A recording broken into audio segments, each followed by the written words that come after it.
أعوذ بالله من الشيطان اللعين الرجيم بسم الله الرحمن الرحيم الحمد لله رب العالمين والعاقبة للمتقين والجنة للمؤمنين والنار للمنافقين الحمد لله الذي جعلنا من المتمسكين بولاية علي بن أبي طالب وأولاده المعصومين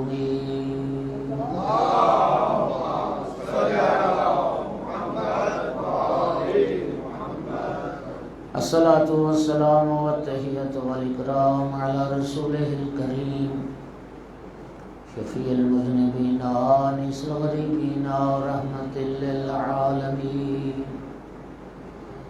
أعني العبد المؤيد الرسول المسدد المحمود الأحمد المصطفى الأمجد أبا القاسم محمد اللهم صل على محمد وآل محمد ثم الصلاة والسلام والتحية والإكرام على آله الطيبين الطاهرين المعصومين المنتجبين المنتخبين المظلومين واللعنة الدائمة على أعدائهم ملعونين من يوم عداوتهم إلى قيام يوم الدين وبعد يوم الدين أما بعد فقال سبحانه وتعالى في كتابه المجيد أعوذ بالله من الشيطان الرجيم بسم الله الرحمن الرحيم هل أتى على الإنسان حين من الدهر لم يكن شيئا مذكورا وقال رسول الله صلى الله عليه وآله وسلم لكل شيء ربيع وربيع القرآن شهر رمضان صلوات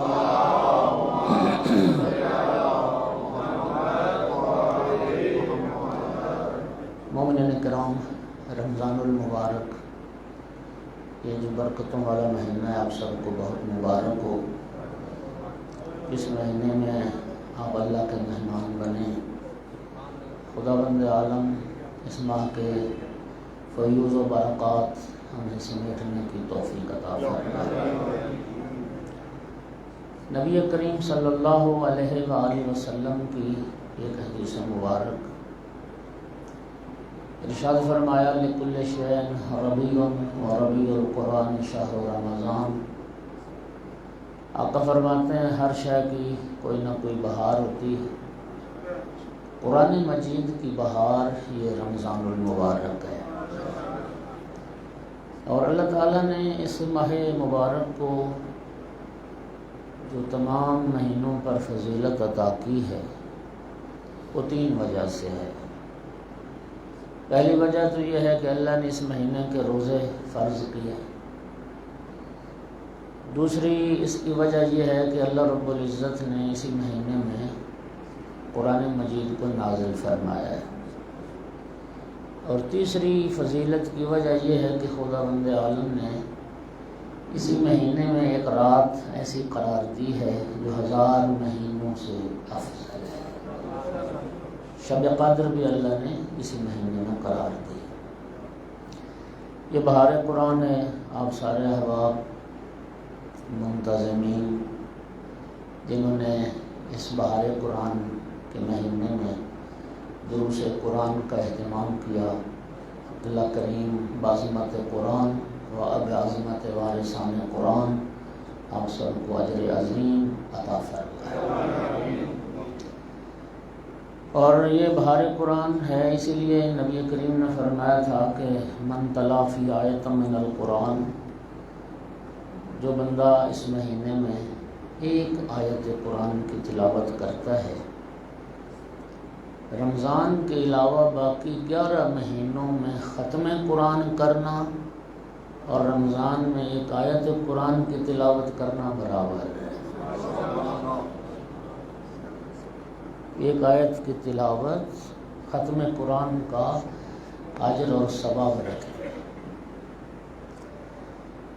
تلاوت کی فضیلت قرآن پڑھنے کی فضیلت سے انکار نہیں ہے، لیکن سامعین گرامی، اصل جو قرآن کے نازل کرنے کا فلسفہ ہے، مقصد ہے، وہ یہ ہے کہ خدا بند عالم نے قرآن کو کتاب ہدایت بنایا ہے۔ ذالک الکتاب لا ریب فیہ ھدی للمتقین۔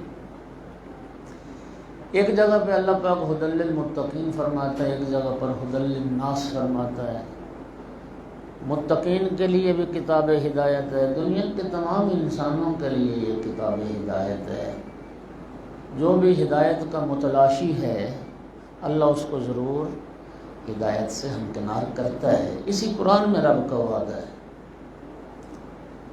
اللہ پاک ارشاد فرماتا ہے کہ والذین جاہدوا فینا لنہدینہم سبلنا، جو ہماری راہ میں کوشش کرتا ہے ہم اسے ضرور ضرور ہدایت سے ہمکنار کرتے ہیں۔ یعنی اللہ تعالیٰ کا یہ وعدہ ہے، اور تاکید کے ساتھ وعدہ ہے، اللہ کریم ضرور ہدایت کرے گا، لیکن کرے گا اس کو جو ہدایت چاہے گا، جو ہدایت کا طلبگار ہوگا، اللہ اس کو ضرور ہدایت فرمائے۔ تو مومنین کرام، اصل یہ قرآن کتاب تدبر ہے، اس میں غور و فکر کیا جائے۔ اب آپ سارے حضرات ایک سرسری جائزہ لیں۔ میں اگر باہر والے لوگوں کو نہیں جانتا، میں اپنے گھر والے افراد کو تو جانتا ہوں، یا میں اپنے دوست احباب کو تو جانتا ہوں۔ آپ ذرا تجزیہ کیجئے گا، کتنے لوگ ہیں جو باقاعدگی سے قرآن پاک کی تلاوت کرتے ہیں؟ کتنے لوگ ہیں ان تلاوت کرنے والوں میں، قرآن پڑھنے والوں میں، جو صحیح قرأت و تجوید کے ساتھ قرآن پڑھنا جانتے ہیں؟ اور کتنے لوگ ہیں جو صحیح قرأت و تجوید کے ساتھ جو قرآن پڑھ سکتے ہیں؟ ان میں کتنے لوگ ہیں جنہوں نے ترجمے کے ساتھ قرآن پاک پڑھا ہے؟ اور جنہوں نے ترجمے کے ساتھ پڑھا، ان میں سے پھر کتنے لوگ بنتے ہیں جنہوں نے واقعاً قرآن کو سمجھا اور احکام الہی کو سمجھا ہے؟ تو میرے خیال میں پھر یہ نسبت جو ہے، ریشو اگر ہم نکالیں گے تو بہت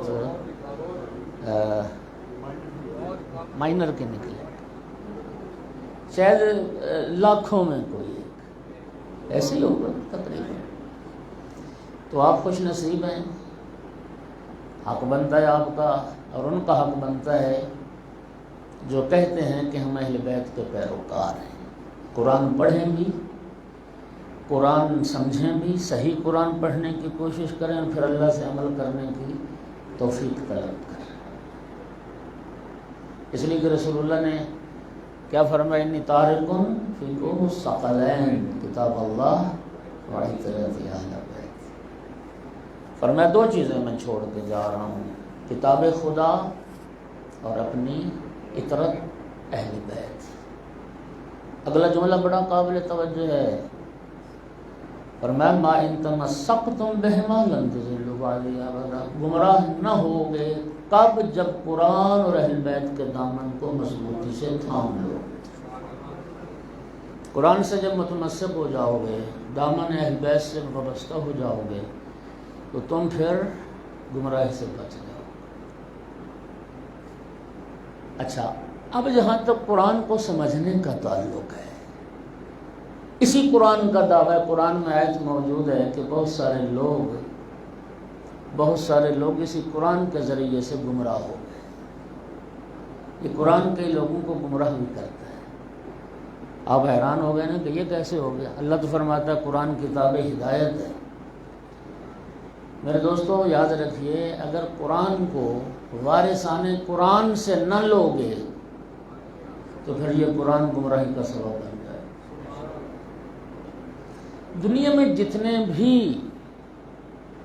اس وقت مسلمانوں کے اندر مذاہب ہیں، مسالک ہیں، وہ سب اپنا جو ان کا نظریہ ہے، نقطہ نظر ہے، عقیدہ ہے، عمل ہے، استناد سبھی قرآن سے دیتے ہیں، قرآن سے، اور قرآن سے ثابت کرنے کی کوشش کرتے ہیں۔ لیکن دوستو یاد رکھیے، اللہ تعالیٰ نے قرآن سمجھنے کے لیے تو ضرور بنایا ہے، اور بلکہ ایک مقام پہ ارشاد فرماتا ہے فَلَا يَتَدَبَّرُونَ الْقُرْآنَ أَمْ عَلَىٰ قُلُوبٍ أَقْفَالُهَا، کیا ہو گیا لوگوں کو کہ قرآن میں تدبر کیوں نہیں کرتے؟ کیا ان کے دلوں کو تالے لگ گئے ہیں؟ اس کا معنی یہ ہے کہ قرآن کتاب تفکر ہے اور کتاب تدبر ہے، یہ بند کر کے رکھنے کی کتاب نہیں ہے، یہ کھول کے رکھنے کی کتاب۔ لیکن ہم تو پھر دیکھ رہے ہیں کہ قرآن پاک سے ہدایت لینے سے زیادہ یہ رسم و رواج کے لیے استعمال ہو رہا ہے۔ اور ڈاکٹر شریعتی نے ایک بڑا خوبصورت جملہ کہا تھا، مسلمانوں قرآن پر رحم کرو، قبرستان سے قرآن کی جان چھڑا دو۔ یہ قرآن مردوں کے لیے نہیں آیا، زندوں کے لیے آیا ہے۔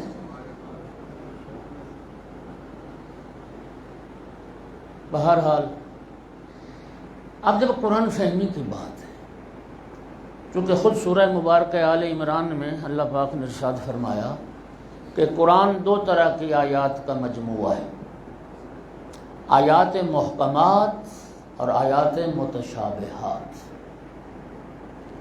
آیات محکمات وہ ہیں جو انسان سمجھ سکتا ہے، انسان غور و فکر کرے تو ان کو درک کر سکتا ہے حکم خدا کو۔ لیکن آیات متشابہات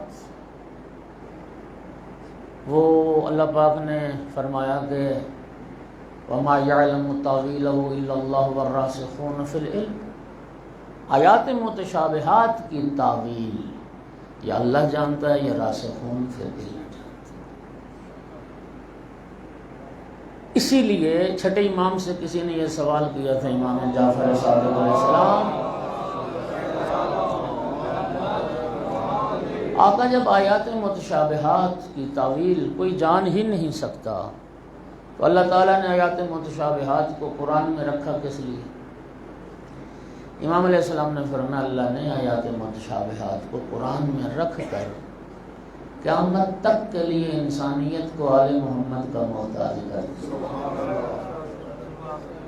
یہ وہ ہستیاں آل محمد جس گھرانے میں قرآن اترا، یہ وہ ہستیاں جو راسخون فی العلم ہیں، یہ ہستیاں ہیں جو قرآن کی آیات کی متشابہات کی تعویل کو جانتی ہیں۔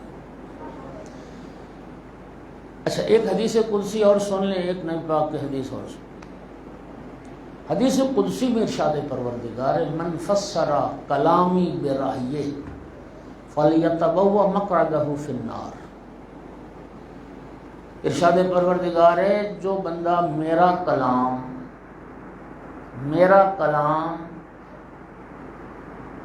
میرے کلام کی تفسیر اپنی مرضی سے کرے وہ اپنا ٹھکانہ جہنم میں بناتا ہے۔ ما آمن بی من فسر کلامی برأیہ، اللہ پاک فرماتے ہیں حدیث قدسی میں وہ بندہ مجھ پر ایمان نہیں لایا جو میرے کلام کی تفسیر اپنی مرضی سے کرے، وہ مجھ پر ایمان نہیں لایا۔ تو اللہ کے کلام کی تفسیر کون کرے؟ نبی پاک کی حدیث من فسر القرآن برأیہ فلیتبوأ مقعدہ من النار، جو قرآن کی تفسیر اپنی مرضی سے کرتا ہے وہ اپنا ٹھکانہ جہنم میں بناتا ہے۔ اس قرآن پاک کی تفسیر کا حق محمد و آل محمد علیہ الصلوۃ والسلام۔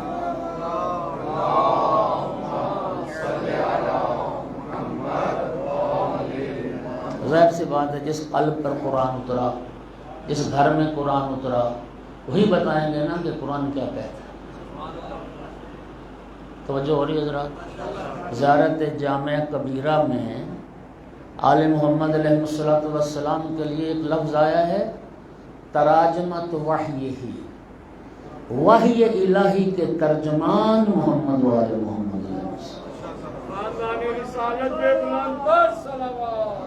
اللہم صلی علی محمد و آل محمد۔ وحی الہی کی ترجمانی کا حق اس گھرانے کو ہے جس گھرانے میں قرآن اترا ہے۔ اور وہی حقیقی تفسیر ہوگی جو آل محمد علیہ السلام قرآن کی بیان فرمائیں۔ ارباب دانش، آپ کے علم میں یہ 14 روزہ جو سلسلہ دروس قرآن ہے، موضوع ہے سورہ مبارکہ دہر کی تفسیر۔ میری تو حیثیت کیا، میں تو ایک بہت ہی حقیر سا اور معمولی سا طالب علم ہوں۔ محمد و آل محمد علیہ السلام کی بیان کردہ تفسیر کو میں نوٹ کر کے لاؤں گا اور آپ کے سامنے بیان کر دوں گا، ورنہ ہماری تو مجال ہی نہیں ہے کہ ہم قرآن کی تفسیر بیان کریں۔ جو آل رسول نے بیان کی، جو مفسرین نے لکھا، انشاءاللہ کوشش کریں گے کہ وہ آپ تک ضرور پہنچائیں۔ سورہ مبارکہ دہر، اس سورت کے 3 نام زیادہ مشہور ہیں۔ سورہ دہر، دہر نام کیوں رکھا گیا؟ اس لیے کہ پہلی آیت میں لفظ دہر آیا ہے۔ دوسرا نام سورۃ الانسان، بہت سارے قرآن پاک آپ کو ایسے ملیں گے کہ اگر آپ صورتوں کی اس فہرست میں سورہ دہر تلاش کریں گے تو دہر کے نام سے نہیں ملے گی، لیکن سورۃ انسان کے نام سے ملے گی۔ البتہ آیت اللہ جوادی عاملی نے لکھا کہ 1000 سال پہلے کی جو تفسیریں ہیں، چاہے شیعہ تفسیریں ہیں چاہے اہل سنت کی تفسیریں ہیں، ان تمام تفاسیر میں سورہ دہر کا نام لکھا گیا ہوتا تھا سورۃ یذکر فیہا الانسان، یعنی ایک ایسی سورت جس میں انسان کا ذکر کیا گیا ہے۔ یعنی 1000 سال پہلے اس سورت کا عنوان یہ ہوتا تھا سورۃ یذکر فیہا الانسان۔ اور چوتھا جو اس کا مشہور نام ہے وہ سورہ حل اتی۔ حل اتی اس لیے کہ پہلی جو آیت ہے سورہ دہر کی وہ حل اتی ہے، پہلا لفظ حل اتی۔ حل اتی لے کے سورت کا نام حل اتی رکھ دیا گیا، علل انسان، انسان لے کے سورت کا نام انسان رکھ دیا گیا، اور دہر کو لے کے سورہ مبارکہ کا نام دہر رکھ دیا گیا۔ بہت سارے شیعہ سنی مفسرین علماء میں یہ سورت سورہ حل اتی کے نام سے زیادہ شہرت رکھتی ہے، حتیٰ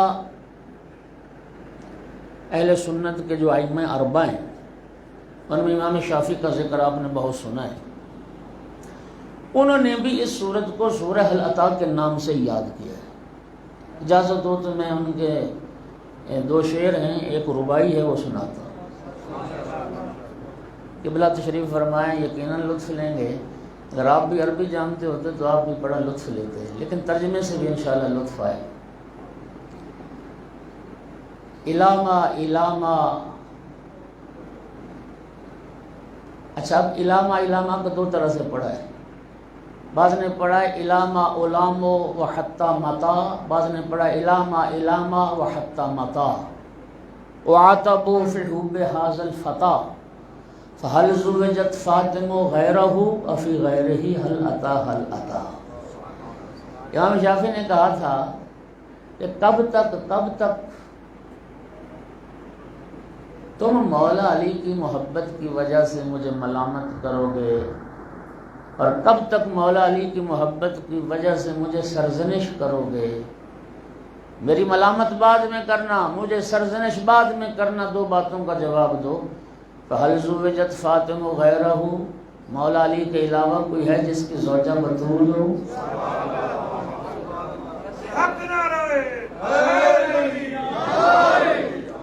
مولا علی علیہ السلام کے علاوہ کوئی ہے جس کی زوجہ فاطمہ زہرا سلام اللہ علیہ نہیں ہو بھی نہیں سکتی تھی؟ رسول اللہ نے فرمایا تھا لولا علی لما کان لفاطمہ کفوا علی وجہ الارض۔ پیغمبر نے فرمایا تھا اگر علی ابن ابی طالب علیہ السلام نہ ہوتے قرہ ارض پر فاطمہ زہرا سلام اللہ علیہ کی برابری کرنے والا کوئی نہیں تھا۔ من آدم و دونہ، نہ آدم ہمسری کر سکتے تھے، نہ آدم کا غیر ہمسری اور برابری کر سکتا تھا۔ کیا کہتے ہیں امام شافعی؟ مجھے ملامت بعد میں کرنا، 2 باتوں کا جواب دو۔ مولا علی علیہ السلام کے علاوہ کوئی ہے جس کی زوجہ بطول ہو؟ وفی غیر ہی حل عطا، اور مولا علی کے علاوہ کوئی ہے جس کی شان میں حل عطا آئی ہو؟ تو امام شافعی نے بھی اس سورہ کو سورہ حل عطا ہی کے نام سے ذکر کیا۔ حتیٰ شاعر مشرق اقبال نے جناب سیدہ صلوات اللہ علیہ کی شان میں جو اقبال نے نظم کہی ہے، اس میں ایک شعر کیا آتا ہے؟ بانوے تاج دار حل عطا، بانوے تاج دار حل عطا، مرتضی مشکل کشا شیر خدا۔ کہتا ہے جناب سیدہ طاہرہ کی عظمت کی دوسری جہت یہ ہے کہ جو تاجدار حل عطا ہے، یعنی جن ہستیوں کی شان میں اللہ نے سورہ حل عطا نازل کی ہے، ان کے جو تاجدار ہیں علی ابن ابی طالب، جو کائنات کے مشکل کشا ہیں، ان کی زوجہ فاطمہ زہرا صاحب۔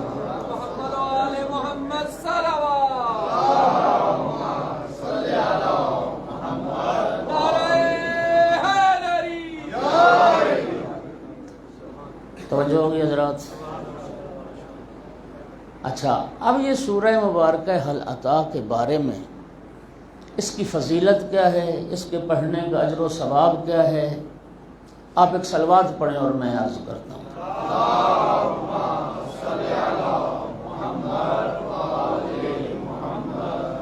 ایک مرتبہ پھر بھی تکلیف کریں۔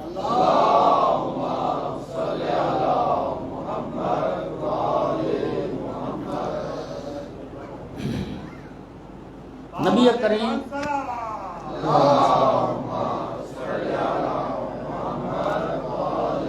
نبی کریم صلی اللہ علیہ وآلہ وسلم نے ارشاد فرمایا کہ من قرأ سورۃ حل عطا، یعنی خود نبی پاک کے زمانے میں بھی گویا یہ سورت حل عطا کے نام سے شہرت رکھتی۔ من قرأ سورۃ حل عطا کان جزاؤہ علی اللہ جنتا وحریرا۔ سرکار دو عالم صلی اللہ علیہ وآلہ وسلم نے ارشاد فرمایا جو بندہ مومن سورہ حل عطا کی تلاوت کرتا ہے، اللہ قبلہ بیٹھے، اللہ کا معنی کیا ہے؟ اللہ پر واجب ہو جاتا ہے۔ جس طرح ہے نا کہ یہ جو لفظ علی ہے، کتب علیکم الصیام، علیکم الصیام یعنی تم پر فرض ہو گئے۔ کانا جزاؤہ علی اللہ جنتا وحریرا، جو سورہ حل عطا کی تلاوت کرے گا اللہ کے ذمہ رہا یہ کہ اس کو بدلہ عطا کرے جنت اور حریر، جنتی لباس، حریر، جنت کے وہ حلے اور جنت کے وہ قیمتی لباس کہ جس کے لیے رسول اللہ کی حدیث ہے جنت کے لباس کا ایک تار، ایک دھاگا اگر ارض و سما کے درمیان لٹکا دیا جائے، اس کی نورانیت سے کائنات منور ہو جائے، اس کی خوشبو سے کائنات معطر ہو جائے۔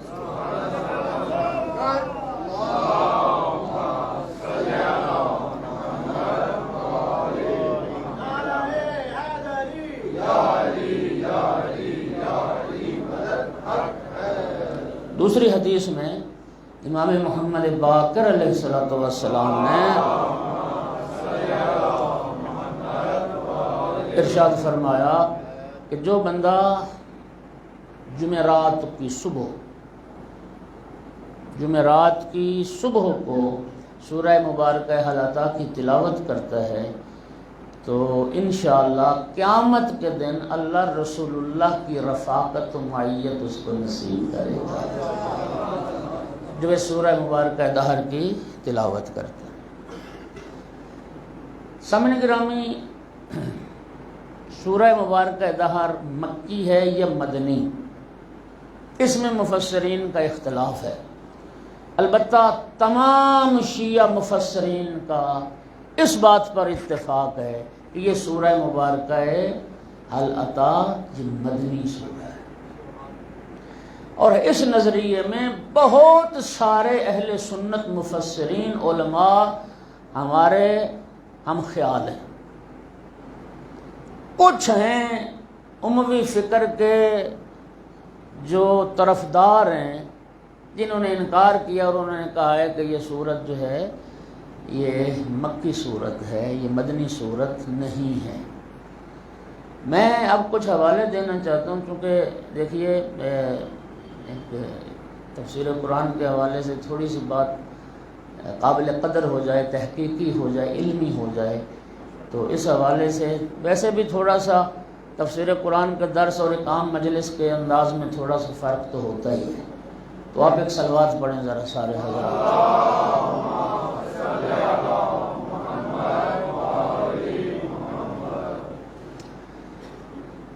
البتہ میں عرض کروں کہ سورہ مبارکہ دہر کا جو شان نزول ہے، جو سب شیعہ علماء نے لکھا اور بعض اہل سنت علماء نے بھی اس کو ذکر کیا، وہ یہ تھا کہ جناب حسنین کریمین علیہ السلام بیمار ہوئے۔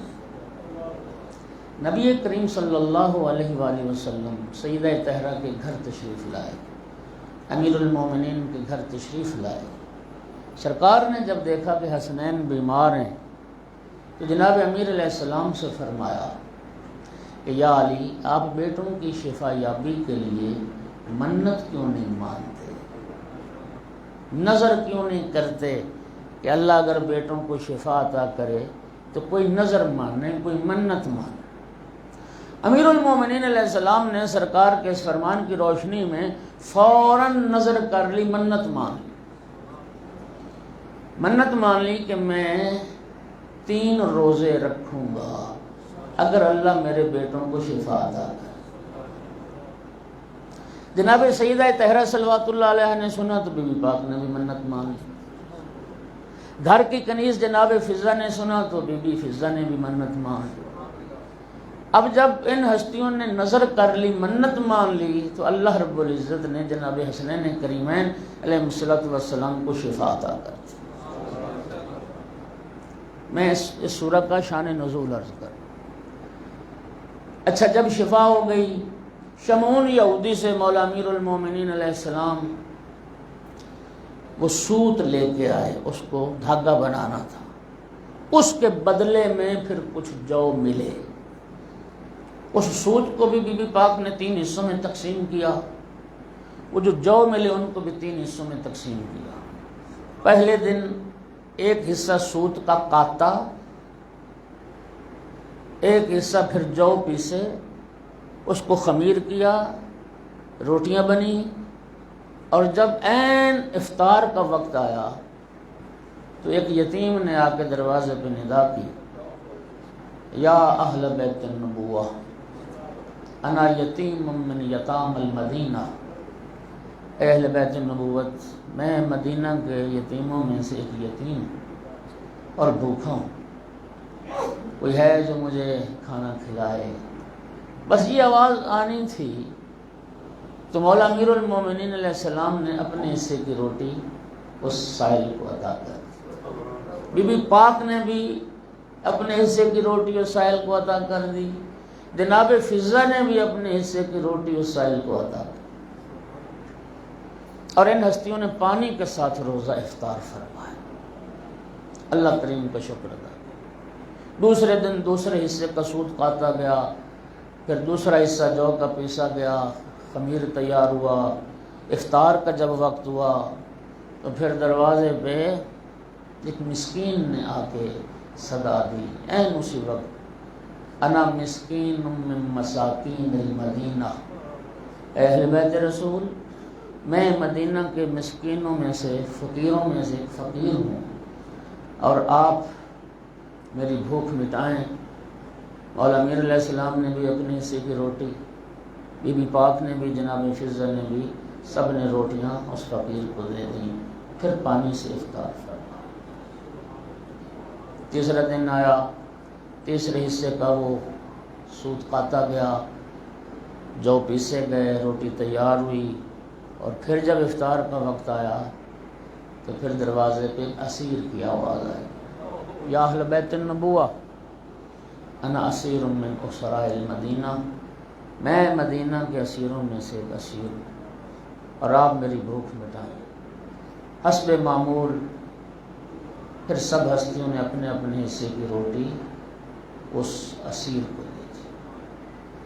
3 دن یہ عمل ہوا، نظر پوری ہو گئی، کھانا مسکین یتیم اسیر کو کھلا دیا گیا۔ خداوند عالم کو اہل بیت رسول کا، آل محمد علیہ السلام کا یہ عمل اتنا پسند آیا کہ اللہ کریم نے 3 روٹیاں، وہ 3 ہستیوں نے جو روٹیاں دیں، 3 دن کی روٹیوں کے بدلے 32 آیتیں نازل کر دیں۔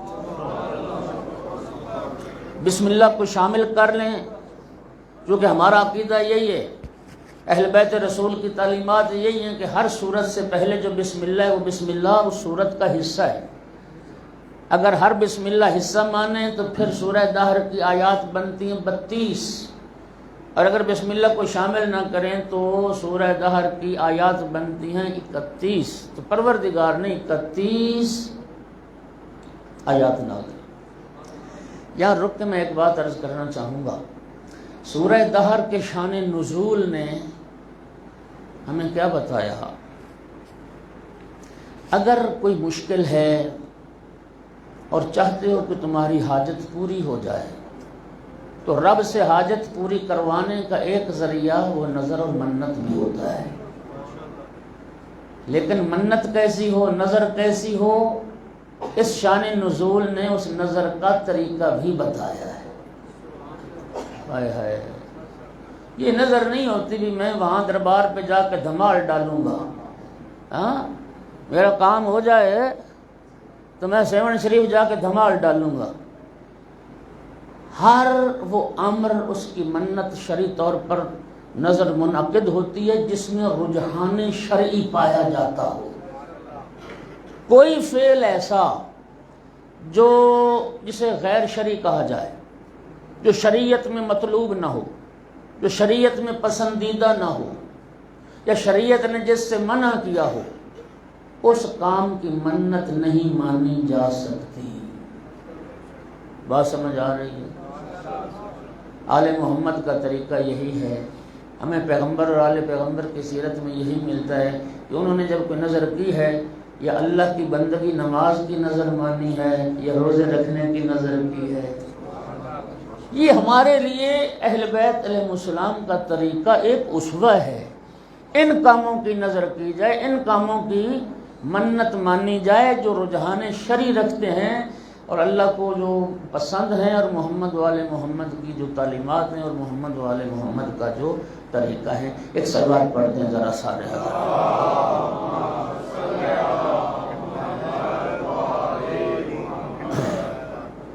اچھا، عرض کر رہا تھا کہ یہ تو شان نزول تھا۔ اب یہ سورت مکی ہے یا مدنی، میں نے عرض کیا کہ اختلاف پایا جاتا ہے۔ تمام مفسرین شیعہ اس پوری صورت یا کم از کم اس کا وہ حصہ جس میں اہل بیت رسول کی عظمت بیان ہوئی ہے، اتنے حصے کی آیات کو سب شیعہ مفسرین نے بالاجماع مدنی مانا ہے۔ اور اہل سنت کے علماء میں قرطبی ایک اہل سنت کا بڑا معروف اور مشہور مفسر ہے، اس نے اپنی تفسیر میں لکھا، تفسیر قرطبی میں کہتا ہے وقال الجمہور مدنیہ، وہ سنی عالم دین مفسر کہتا ہے کہ جمہور علماء، مشہور علماء اہل سنت کے سب عقیدہ رکھتے ہیں یہ سورہ دہر مدنی صورت ہے، یہ مکی صورت نہیں۔ یہ تفسیر قرطبی میں بات موجود ہے۔ اور جو وہ اہل سنت علماء جنہوں نے یہ کہا کہ کم از کم اس کا کچھ حصہ جس میں اہل بیت رسول کی شان بیان ہوئی ہے وہ مدنی ہے، حاکم ابو القاسم حسقانی، انہوں نے ابن عباس سے یہ ذکر کیا ہے کہ یہ صورت جو ہے یہ مدنی صورت ہے۔ صاحب کتاب ایضاح استاد احمد زاہد نے بھی ابن عباس سے اس بات کو نقل کیا کہ یہ مدنی صورت ہے، سورہ دہر مکی صورت نہیں ہے۔ اہل سنت کے دیگر بہت سارے بزرگان نے سورہ انسان کو مدنی صورتوں کی لسٹ میں، فہرست میں ذکر کیا۔ پھر ابن ندیم کی جو بڑی معروف کتاب ہے فہرست ابن ندیم کی، انہوں نے بھی لکھا ہے کہ سورہ حل عطا جو ہے یہ مدینے میں جو صورتیں نازل ہوئیں ان میں سے 11ویں سورت سورہ مبارکہ دہر ہے جو مدینے میں نازل۔ سیوطی نے کتاب اتقان میں نقل کیا ہے کہ سورہ دہر مدینہ میں نازل ہوئی۔ در منصور میں ابن عباس سے نقل کیا مختلف طرق سے کہ یہ سورت مدنی سورت ہے۔ زمخشری نے اپنی تفسیر کشاف میں انہوں نے لکھا کہ اس سورت کی جو ابتدائی آیات ہیں جس میں نظر ماننے کا اور نظر پوری کرنے کا واقعہ درج ہے، یہ آیات بالاتفاق مدنی آیات ہیں، یہ مکی آیات نہیں ہیں۔ ایک صلوات پڑھ دیں ذرا سارے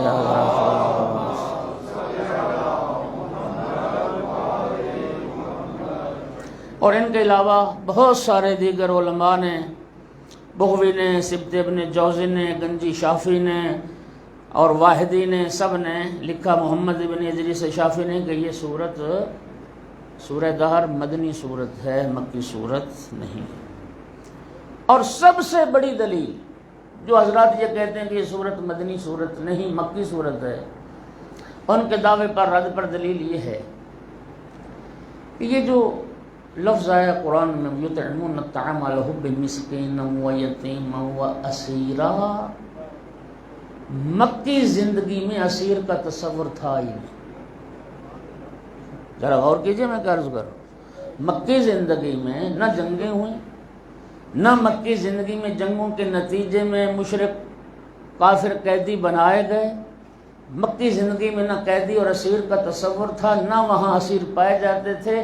اسیر کا لفظ خود دلیل ہے کہ یہ مدنی صورت ہے، مدینے میں جنگوں کے نتیجے میں اسیر تھے اور یہ صورت مدینہ میں ہی نازل ہوئی ہے۔ صلوات پڑھنے محمد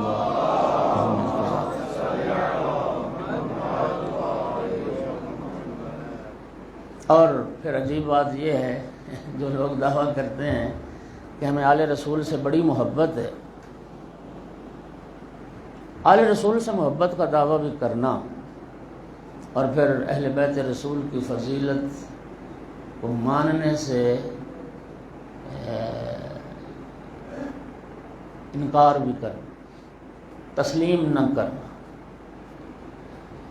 یعنی آپ یقین کیجئے گا کہ اہل بیت رسول کی کوئی فضیلت آ جائے تو بعض ان میں سے ایسے ہیں مسلمان، خدا کی قسم کو فضیلت کی اگر روایت کو مان تو ان کا اسلام خطرے میں پڑ جاتا، جبکہ رسول اللہ نے فرمایا تھا لِكُلِّ شَيْءٍ أَسَاسٌ وَأَسَاسُ الْإِسْلَامِ حُبِّي وَحُبُّ أَهْلِ بَيْتِي، ہر شے کی کوئی نہ کوئی بنیاد ہوتی ہے، دین اسلام کی اساس اور بنیاد وہ میری اور میرے اہل بیت کی محبت ہے۔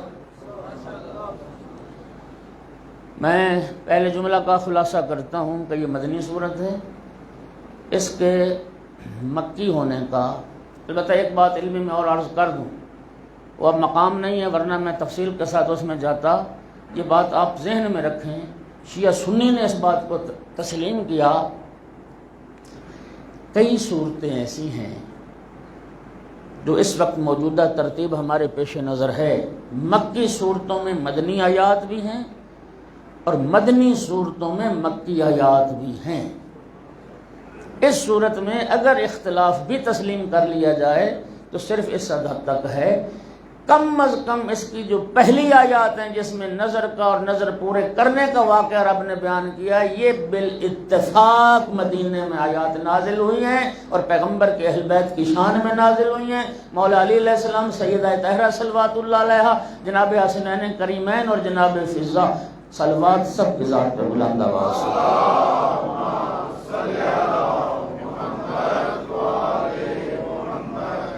توجہ ہوگی حضرات۔ اب اجازت ہے کہ ہم پہلی آیت کی تلاوت کریں۔ بسم اللہ الرحمن الرحیم۔ شروع کرتے ہیں اللہ کے نام سے جو نہایت مہربان ہے، جو دنیا اور آخرت میں اہل ایمان پر، آخرت میں صرف مومنین پر رحم کرنے والا ہے، اس اللہ کے نام سے شروع کرتے ہیں۔ حل اتی علی الانسان حین من الدہر لم یکن شیئا مذکورا۔ ارشاد پروردگار ہو رہا کیا انسان پر ایک زمانہ ایسا نہیں گزرا کہ جب وہ قابل ذکر چیز نہیں تھا۔ توجہ فرما رہے ہیں۔ بعض علماء نے اس حل کو قد کے معنی میں لیا ہے، یعنی اس کا جواب کیا ہے؟ کہتے ہیں کہ یہ حل یہاں پر صرف سوال نہیں، بعض سوال کسی بات کی حقیقت کو ثابت کرنے کے لیے ہوتے ہیں، جس طرح کہ آپ کسی بھائی سے پوچھتے ہیں یار میں نے تمہیں کھانا کھلایا تو ہے، کیا میں نے تمہیں کھانا نہیں کھلایا؟ کیا میں نے تمہیں پانی نہیں پلایا؟ کیا ماں بچے سے کہتی میں نے تمہیں دودھ نہیں پلایا؟ کیا مطلب؟ یعنی پلایا ہے، یعنی کھانا کھلایا ہے۔ حل اس لیے علماء لکھتے ہیں کہ حل جو ہے یہاں پر قد کے معنی میں، تحقیق کے معنی میں، یعنی یقیناً انسان پر ایک ایسا وقت ضرور گزرا ہے کہ جس زمانے میں یہ اصلاً قابل ذکر نہیں تھا۔ امام جعفر صادق علیہ السلام نے ارشاد فرمایا کہ لم یکن شیئن مذکورہ کا معنی کیا ہے؟ لم یکن شیئن مذکورہ کا معنی یہ ہے کہ اللہ کے علم میں تھا، اللہ کے علم میں تھا لیکن دنیا میں وہ نہیں تھا، اصلاً قابل ذکر نہیں تھا۔ اچھا، امام محمد باقر علیہ السلام نے ارشاد فرمایا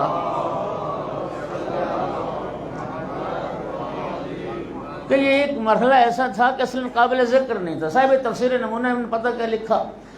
یہ جو کہا جاتا ہے کہ انسان عناصر اربع سے ان کی تخلیق ہوئی، جس وقت یہ انسان ہوا میں اور پانیوں میں اور مٹی کے ذرات میں اور صحراؤں میں بکھرا ہوا تھا نا، اپنے عناصر کی صورت میں، اس وقت یہ قابل ذکر نہیں تھا، اس وقت یہ قابل ذکر نہیں تھا، ایک وقت تھا۔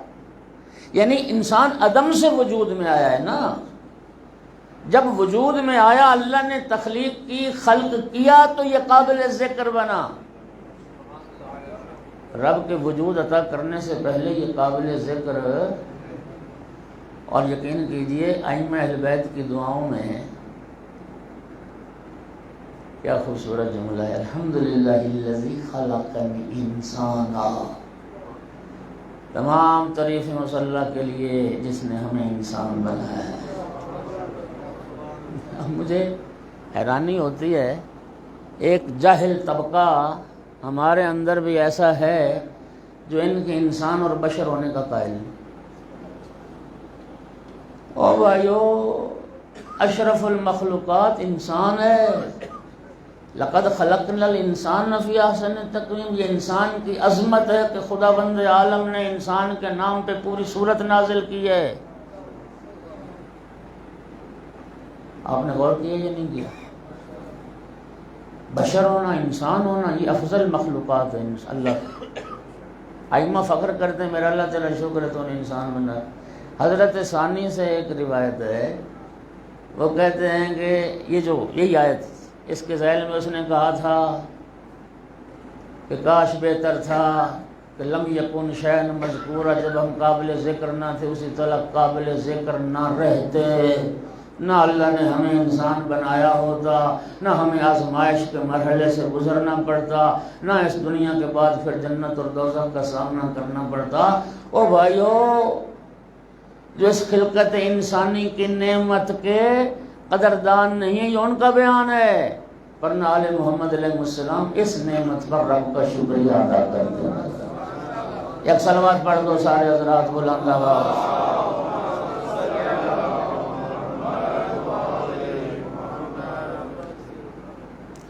اچھا، اب یہ جو رب نے فرمایا لم یکن شیئن مذکورہ، اس لم یکن شیئن مذکورہ سے ایک جو پیغام ملتا ہے وہ یہ ہے، ذرا توجہ کیجیے گا۔ ایک تو انسان یعنی فزیکلی یا اپنے طبعی لحاظ سے ایک وقت تھا کہ اس جہان میں نہیں تھا، قابل ذکر چیز نہیں تھا۔ بس اوقات انسان کے اعمال، انسان کا کردار ایسا گندا اور غلیظ ہوتا ہے کہ وہ قابل ذکر ہی نہیں ہوتا۔ اللہ تعالیٰ نے قرآن مجید میں فرمایا نا، یا اہل الکتاب لستم علی شیء حتی تقیموا التوراۃ والانجیل، اے اہل کتاب اگر تم آسمانی کتابوں کو قائم نہ کرو تو تم کچھ بھی نہیں ہو۔ یعنی انسان اس صورت میں قابل ذکر ہے کہ جب جس مقصد کے لیے اللہ نے خلق کی اس مقصد کو پورا کرے تو قابل ذکر ہے، ورنہ یہ قابل ذکر نہیں، ورنہ یہ انسان قابل ذکر نہیں ہے۔ اور هل اتى على الانسان حين من الدهر لم يكن شيئا مذكورا، میرے خیال میں اب سلسلہ کلام کو یہاں روکتا ہوں، اگلی آیت جو ہے انشاءاللہ پھر کل سے شروع کریں گے۔ بر وقت ذرا پابندی فرمائیں گے آپ احباب بھی، 9 بجے کا ٹائم ہے، پہلے دعائے افتتاح ہے، ماہ مبارک رمضان ہے۔ میں نے ابھی چونکہ جانا تھا، شیخ پورا جانا تھا، تو اس لیے آج کا بیان اتنا ہی کافی سمجھیں۔ اللہ تعالیٰ ہمیں فہم قرآن کی توفیق عطا کرے اور اس پر عمل کی توفیق عطا کرے۔ کریم پروردگار، ہم تیرا شکر ادا کرتے ہیں کہ تو نے ہمیں اس کیفیت سے کہ جب ہم قابل ذکر نہیں تھے یہ حالت عطا کی کہ ہم قابل ذکر ہو۔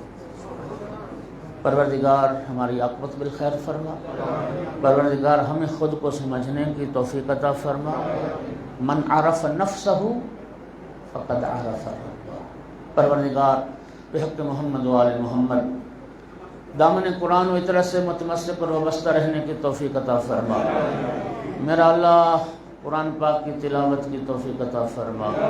پروردگار بحق محمد و آل محمد ہماری عاقبت بالخیر فرما۔ جتنے احباب تشریف فرمائیں، بیمار مومنین کو شفاء کاملہ عطا فرما۔ ایک سید زادی بچی بیمار ہے شدید، میرا اللہ بعظمت قرآن و وارثان قرآن اسے شفاء کاملہ عطا فرما۔ اور بھی کئی بیمار ہیں جنہوں نے دعا کی التماس کی، میرا مولا انہیں شفاء کاملہ عطا فرما۔ جو بے اولاد مومنین نیک صالح اولاد عطا فرما۔ جتنے مومنین پریشان حال ہیں مولا ان سب کی پریشانیاں دور فرما، مقروضین پہ قرض ادا فرما، بے گھر کو گھر عطا فرما۔ مالک تیری رحمتوں کا مہینہ ہے، پروردگار یہ تیرا لطف و کرم ہے کہ ہم جیسے گناہ گاروں کو، خطا کاروں کو، روح سیاہوں کو تو نے اپنا مہمان بنا لیا۔ تو علی کل شیء قدیر ہے، تو بکل شیء علیم ہے، تو فیاض علی الاطلاق ہے، تو مجیب الدعوات ہے، تو سامع الاصوات ہے، تو ستار العیوب ہے، تو غفار الذنوب ہے۔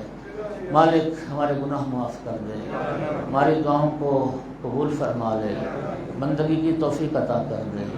پروردگار اعمال میں اخلاص عطا فرما۔ میرا مولا پوری دنیا میں بالعموم، پاکستان میں بالخصوص محبان آل رسول کی مال، جان، عزت، آبرو، ناموس، ایمان، عقیدے کی حفاظت فرما۔ دشمنان تشیع کو نیست و نابود فرما۔ وارث زمانہ کے ظہور میں تعجیل فرما۔ حضرت حجت کے حامیان و ناصران، نوکران و منتظران سے ہمارا شمار فرما۔ ربنا تقبل منا انک انت السمیع العلیم وتب علینا فإنک انت التواب الرحیم بجاہ محمد و آل الطاہرین۔ قبولیت دعا کے لیے بلند صلوات۔